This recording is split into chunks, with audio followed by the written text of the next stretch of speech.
Quais são os tribunais que o enfermeiro pode atuar na perícia judicial? É exatamente isso que eu vou trazer agora como conteúdo para você, enfermeiro ou enfermeira, que deseja ingressar no mercado da perícia judicial em qualquer estado do Brasil.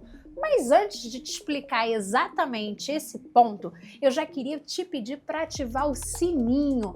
Exatamente, clicar aqui embaixo, abaixo dessa publicação, já ativar esse sininho para que você seja sempre comunicado ou comunicada de um vídeo novo aqui no nosso canal. E com frequência a gente vai postar vídeos novos no canal com informações relevantes para a sua carreira profissional ligada à perícia judicial. Outra coisa que eu já queria te pedir também é para deixar o seu like aqui nesse vídeo. Esse like é muito importante para o crescimento do nosso canal e para que eu entenda se de fato esse conteúdo está sendo relevante na sua formação. Então, por favor, já clica aqui, deixa o seu like, que nós produziremos sempre mais conteúdos gratuitos para você. Então, vamos lá, em quais tribunais o enfermeiro pode e deve atuar? O Brasil tem 6 tribunais federais, tá? São os TRFs. Eu tô começando exatamente pelos federais. Então, o que acontece? Esses 6 tribunais, cada tribunal federal, ele tem uma área de abrangência. Por exemplo, eu sou aqui do Rio de Janeiro, sou enfermeira, sou perita judicial. E aqui no Rio de Janeiro, o Tribunal Regional Federal de Referência é o TRF2. O TRF2, ele abrange tanto o Rio de Janeiro quanto o Espírito Santo, por exemplo, tá? Você, enquanto enfermeiro, enquanto perito judicial, depois de concluído o curso, você estará apto a realizar o seu cadastro, e não é concurso público, realizar o seu cadastro em qualquer um desses 6 tribunais federais. Tá? Então, já anota aí para você saber que são 6 tribunais. Esses tribunais são tribunais federais e você estará apto desde que você tenha concluído o curso e desde que você tenha também o seu Corém ativo. Então tem um vídeo aqui no meu canal exatamente que eu falo sobre o que é necessário para se cadastrar nos tribunais e eu explico que o Corém ativo, que o registro no órgão de classe, ele é exatamente um item comum a todos os tribunais do Brasil. Saindo então da esfera federal, vamos aos tribunais regionais. Nós temos 27 tribunais regionais no Brasil, tá? Então, cada estado, né, da nossa jurisdição, da jurisdição brasileira, tem um tribunal regional. Eu aqui no Rio de Janeiro, por exemplo, tenho o TJRJ. Eu sou uma enfermeira perita judicial cadastrada, por exemplo, no TJRJ. O seu estado tem um tribunal. Se você, por exemplo, é de Minas Gerais, você tem o TJMG. Se você é do Rio Grande do Sul, você tem o TJRS. Se você é de São Paulo, você tem o TJSP. Você tem a Bahia, você tem o Amazonas. Então você tem todos esses tribunais regionais. Você pode e deve se cadastrar no TJ do seu estado. E caso você tenha disponibilidade, né, para realizar perícias em outros estados, você estará apto também a se cadastrar nesses outros tribunais. Nem todas as perícias exigem diligência. O que é diligência? Esse deslocamento, é você ir até a instituição de saúde para realizar a perícia em loco, essa diligência. Atualmente, a maioria das perícias, elas ocorrem de forma remota. Por quê? Porque todos os tribunais já trabalham com sistema informatizado, então você já tem acesso ao sistema do tribunal, tá? Na medida em que você realiza o seu cadastro no tribunal, depois concluído o curso, você vai receber um login e uma senha. Então você acessa o sistema desse tribunal. Acessando o sistema desse tribunal, no momento em que você for nomeada ou nomeado perito do juízo, você passa a ter acesso àquele processo no qual você recebeu a nomeação. Tendo acesso ao processo, você consegue ter acesso às informações que são as informações necessárias para a realização da perícia. Caso tenha algum ponto ali que não tenha ficado claro, elucidado, que você tenha uma necessidade maior de informação, você tem duas questões que podem ser feitas. Você pode fazer essa solicitação dentro do processo mesmo, para que as partes juntem algum documento que esteja faltando ali no processo, ou você pode ir até a instituição para realizar essa diligência e no momento da perícia, da diligência, solicitar algum documento, alguma cópia do prontuário, algum protocolo específico que tenha relação ao objeto, com o objeto da perícia. Então você faz essa solicitação no momento da diligência. Por isso que você está apto a realizar diligência ou realizar perícia em qualquer tribunal, desde que, quando eu digo que você precisa ter a disponibilidade, é porque realmente você pode ser nomeado para um processo em que tem essa necessidade da diligência. Ah, Dani, eu recebi essa nomeação, mas no momento da nomeação eu não tenho disponibilidade. Você pode declinar da nomeação, isso não é um problema. Olha, eu olhei, realmente tem necessidade de perícia, o estado é muito distante, não tenho disponibilidade por questões pessoais, você vai declinar daquela nomeação.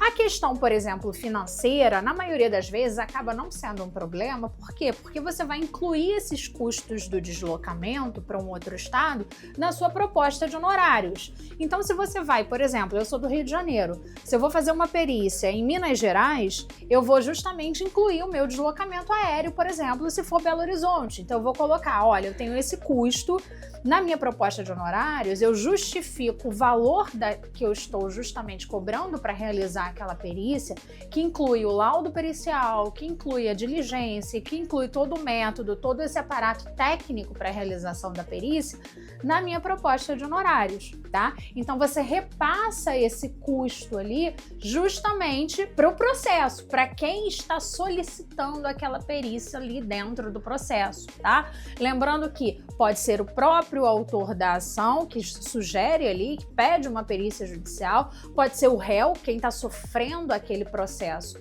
que está solicitando uma perícia judicial, uma vez que a perícia é imparcial, pode ser o próprio magistrado que está fazendo essa solicitação através da própria justiça brasileira, para que ele tenha elementos técnicos, elementos científicos para conseguir chegar a uma conclusão naquele processo específico. Então já falamos dos 6 tribunais federais, falamos dos 27 tribunais, né, regionais, que são respectivos aos estados brasileiros. E agora, mais especificamente, eu vou falar para você sobre os TRTs, os Tribunais Regionais do Trabalho, que são 24 tribunais regionais do trabalho no Brasil, tá? Mas os tribunais regionais do trabalho, eles têm uma característica diferente dos tribunais federais e dos tribunais regionais. E que característica seria essa? São os únicos tribunais que exigem pós-graduação na área de saúde do trabalhador. Então, se você é enfermeiro do trabalho, se você tem uma pós-graduação, seja ela lato sensu ou stricto sensu, além de se cadastrar nos tribunais federais e nos tribunais regionais, você está apto ou apta a também se cadastrar nos tribunais regionais do trabalho, tá? As perícias relacionadas ao trabalho são sempre perícias, né, que referem-se a condições de trabalho, a vínculos trabalhistas, a questões relacionadas à ergonomia, por exemplo, dos profissionais. Cálculo de insalubridade é algo muito comum, principalmente no momento em que houve a pandemia, onde muitos profissionais que atuaram na linha de frente não receberam 40%, por exemplo, né, que deveria ter sido o percentual por conta do momento mesmo, da contaminação, do risco de contaminação no momento da pandemia. Então tem muitos auxiliares de enfermagem, muitos enfermeiros, muitos profissionais que posteriormente acionaram judicialmente, entraram com processo requerendo, né, esse pagamento retroativo da diferença dos 20% para 40%. Existem muitos processos sobre isso. O que o juiz ali ele vai solicitar? Ele vai solicitar uma perícia para que o perito, de fato, verifique se aquele profissional, se o setor ou se as atividades desempenhadas por aquele profissional oferecia de fato esse risco. Então, se esse profissional estava de fato na linha de frente, quais as atividades que esse profissional desempenhava, né? Qual a carga horária que esse profissional ficava exposto.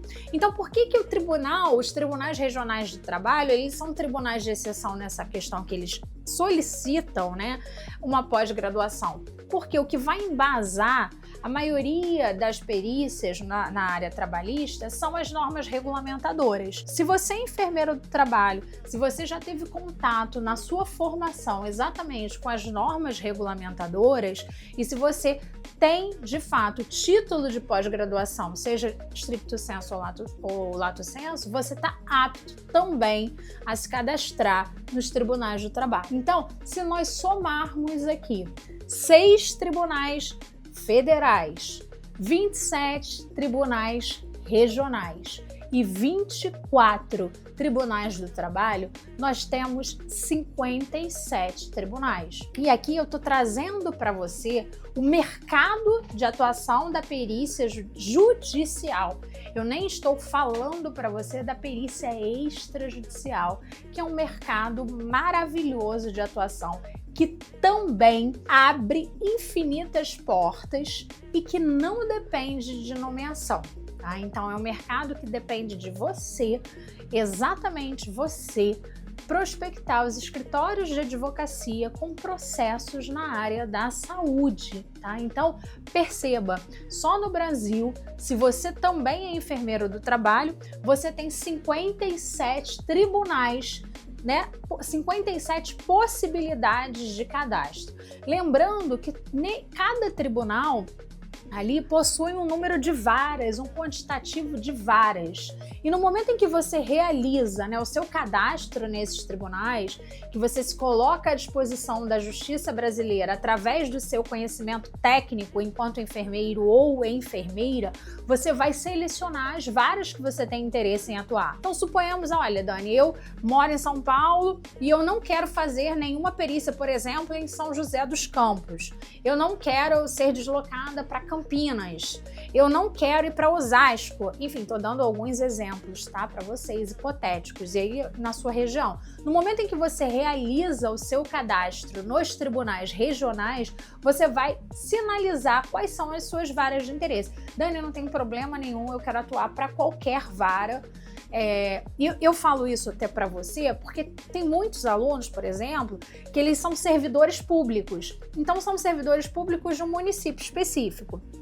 E aí ficam preocupados de receberem nomeação de alguma instituição em que de fato trabalhem ali naquele município, embora isso não seja um problema, porque se isso acontecer, você tem a opção de declinar, tá? Então, recebi uma nomeação, sou funcionária daquele município, naquele hospital X, e o problema ocorreu naquele hospital, recebi essa nomeação. O que eu posso fazer? Eu posso, logo de início, analisei ali o processo, né? Vi que existe um conflito ético, que não é interessante, de fato, elaborar aquele laudo pericial ou atuar diretamente naquela perícia, eu vou declinar daquela nomeação por motivo de foro íntimo. A gente não precisa nem colocar ali especificamente o motivo. Então, declina. Isso está muito claro no Código de Processo Civil, tá? Então, é uma informação que consta no Código de Processo Civil e é algo que a gente pode utilizar de fato. Mas, ainda assim, Dani, eu não me sinto confortável em colocar à disposição dessa vara, porque eu realmente atuo na prefeitura, enfim, na Secretaria de Saúde, não quero. Então, no momento do cadastro do Tribunal Regional do seu estado, você vai assinalar as varas que você não tem nenhum problema, que você tem interesse em atuar, tá?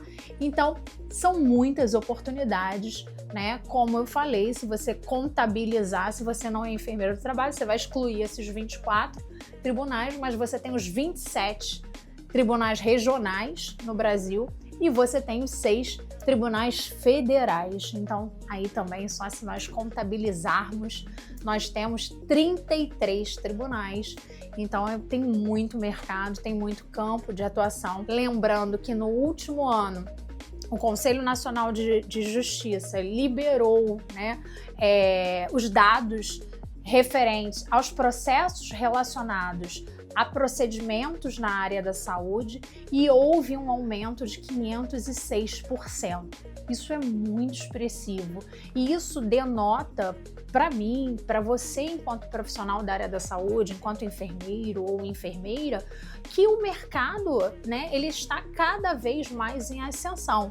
Cada vez mais nós temos, infelizmente, erros assistenciais ocorrendo. Então, nesse momento que eu estou aqui gravando esse vídeo, e exatamente no momento em que você está assistindo o vídeo, certamente, infelizmente, no Brasil, alguém pode estar perdendo a vida ou sofrendo qualquer que seja algum dano em razão de uma imperícia, de uma assistência inadequada, de algum ponto, né, específico ali na assistência.